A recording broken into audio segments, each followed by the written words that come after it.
এই দেখো বন্ধু, হলুদ ড্রাগন। এটা খেতে খুবই সুস্বাদু।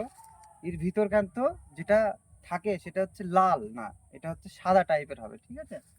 এই দেখো এক একটা ফল 400-500 গ্রাম করে ওজন হয়েছে। 500 গ্রাম তো মিনিমাম হবে। এটা হলুদ ড্রাগন। এই ড্রাগনটা ভালো। এদিকে আসো, তুমি দেখাও এদিকে। এই দেখো এদিকেও আছে। এতগুলো জমির মধ্যে এইটাই হলুদ হয়েছে, ঠিক আছে। আর এই পাশে লাল, এই পাশে একটা আছে।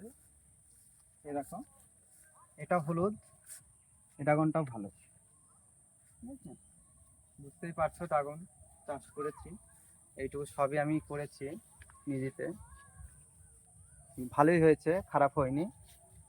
এবার তাও প্রচুর বিক্রি করেছি। আর এখন যেহেতু একটু ঠান্ডা ঠান্ডা ভাব পড়ে গেলে ড্রাগনটা হতে চাই কম, গরমের ভাবটা থাকলে বেশি হয়, ঠিক আছে?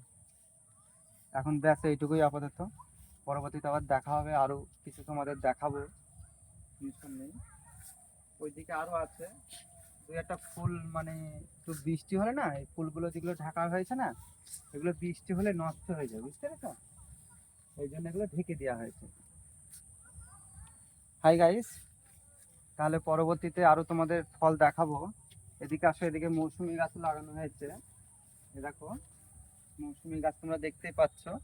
এক একটা ফল ভালোই, যেহেতু বড় বড় হয়েছে। আর দু একটা মাটিতে পড়ে গেছে, ওটা হচ্ছে পোকা লেগেছে। দেখতেই পাচ্ছ, মৌসুমী গাছটা দেখাও ভালো করে। খুব সুন্দর ধরন। আর দেখতে পাচ্ছ, দেখো ড্রাগন ফল একটা 1-1.5 কিলো করে। 1 কিলো হবে না, 1 কিলো বলাতে ফালতু হবে। 400-500 গ্রাম করে ওজন হবে এক একটা। ঠিক আছে।